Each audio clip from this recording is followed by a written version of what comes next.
Domestic violence against men is a serious issue in Australia that has been overlooked. According to the Australian Census, 1 in 3 males are victims of domestic violence in Australia, and 1 in 4 men die as a result of domestic violence every year. While this statistic pales in comparison to women, it doesn't mean that the issue is not important and the victims don't deserve to be heard. This video seeks to not only identify how men can be victims of domestic violence as well, but it also looks at current men's services and how these might be improved in the future so that men can feel safe and secure in reporting, but that they also have the right type of services available for their needs.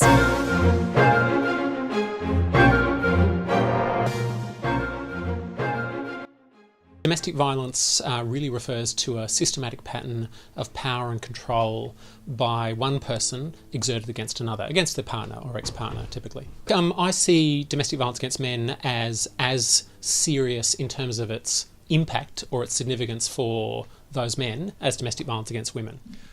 Domestic violence is like any violence, it's wrong. No matter who the perpetrator is, it just shouldn't happen.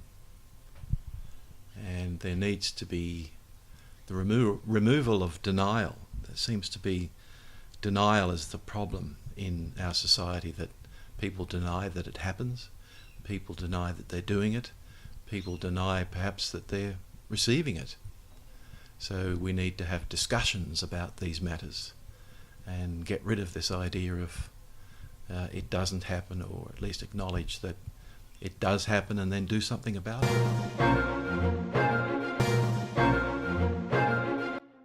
I've had people approach me who were children who were being sexually abused. So that's a type of domestic violence. And I was a school teacher. And I did something about it by suggesting they see the police, and they'd said that they'd already seen the police and spoken to their parents and to other teachers, and everyone wouldn't believe them. I believed them and used to spend time counselling them. I already had a sensitivity because I was abused as a child as well. So I was perhaps showed something, at least an ear and an ability to hear what they were saying, rather than saying, "Oh, you're making this up, boys," or you're just being vengeful or something. I see. So, well, they'd said that various teachers in the school and their parents and the police had not done anything and sort of sent them away. And so I thought about this for a long time, and then I resigned. So I didn't do anything about it until I resigned.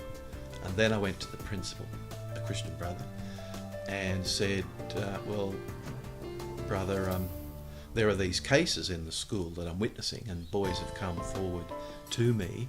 And he said, well, you will be dismissed if you continue with those sorts of rumours. And I said, well, brother, I've resigned. Of course, I've come forward now because I know I'm leaving. You can't sack me because I'm leaving. And that really checkmated him, but nothing was done about it, I'm sure.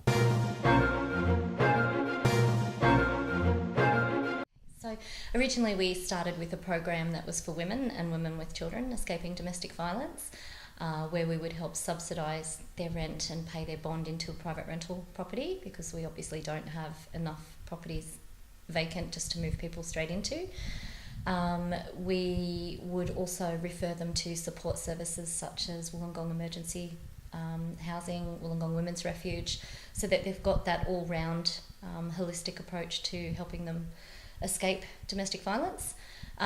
We found that there were also males that were victims of domestic violence, and we weren't catering to their needs. So myself and a few others advocated for males to be also available to take up the offer of the support through paying the rent and the bond support in terms of escaping domestic violence and having a fresh start as well.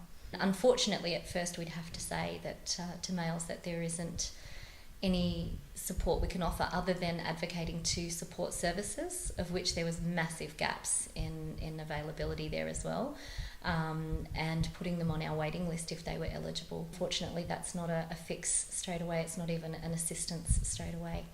So having this program has really made a difference. I was involved in a group connected to the Domestic Violence Crisis Service in Canberra, and that service in fact set up a phone line for male victims. It was a phone line directed at men, and it was men who were either suffering domestic violence or using domestic violence, and it was called Men's Line. And Men's Line in fact then became incorporated into the Domestic Violence Service in general. So that Domestic Violence Service, which is very much a feminist service, now caters to women and men victims alone. What is domestic violence? Currently in Australia, the only campaign that seeks to raise awareness for men's domestic violence is the 1 in 3 campaign. However, university professor Dr. Michael Flood believes that the 1 in 3 campaign is actually detracting attention away from the male victims, instead focusing on the female perpetrators of violence, which not only doesn't help the male victims, but rather attacks services directed at female victims of domestic violence. I suppose I see the 1 in 3 campaign as a serious distraction from the real need to provide services and support for male victims of domestic violence. And I think 1 in 3 in fact taints as backlash, as a kind of anti-feminist backlash, the need in fact for recognition of male victims of domestic violence. But more than that, it does that by attacking responses to men's violence against women. And so it seems to me a kind of monumental mistake to try to generate support and sympathy for male victims of domestic violence by attacking services and campaigns focused on female victims of domestic violence. Some of the other groups who like 1 in 3 and support 1 in 3, particularly some fathers' rights and anti-feminist men's groups, they argue for winding back the legal protections available to victims, winding back the kind of legal punishments directed at perpetrators. And you think, well, what's that going to do for male victims? If you're a male victim, you want a strong legal system that's going to sanction the woman or the man who's assaulting you. You want access to protection orders and so on. And so that to me betrays a fundamental lack of concern with male victims.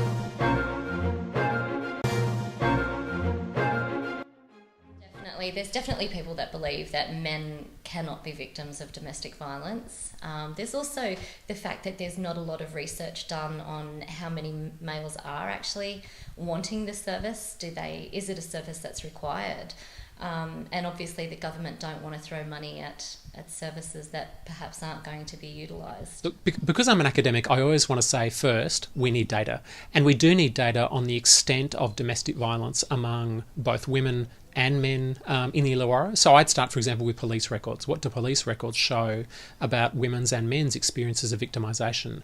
And, I've got a colleague who's told me that police data suggests that a significant proportion of police call-outs do involve alleged male victims. And police data by itself is not good enough by any means. We need good data on the extent of need.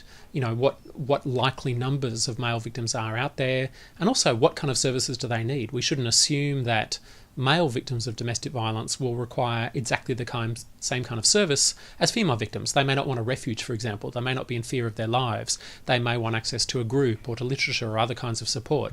And so not only do we need to know the extent of men's victimisation to domestic violence, we also need to know what kind of needs do they have as victims and survivors.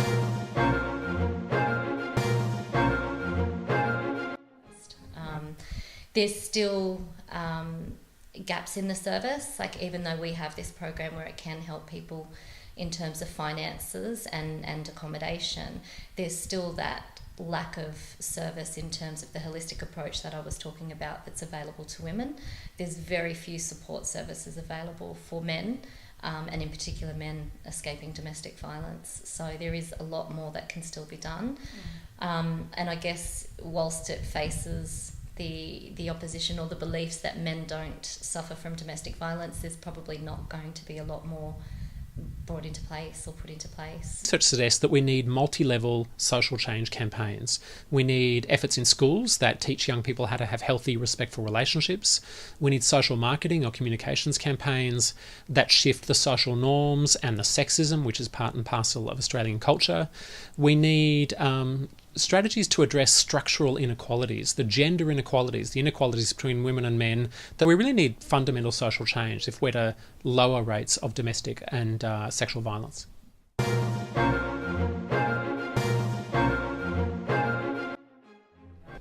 Last year, after I gave evidence at the Royal Commission into institutional abuse, child abuse, sexual abuse, they wrote in the newsletter that I was really unusual in that I'd been abused, and then I went on and was quite successful in a number of walks of life, including as a school teacher. And that is unusual because people who are abused generally find it hard to get on in life and get a university degree and that sort of thing, because they have so much problems with alcohol or some sort of other drug that is blocking essentially their bad memories, and of course that makes it difficult for them to study and get on in life.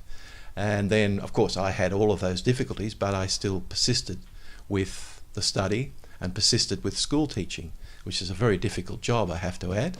But that gave me the ability to, my past gave me the ability to see these problems that perhaps other people were denying or blocking or something.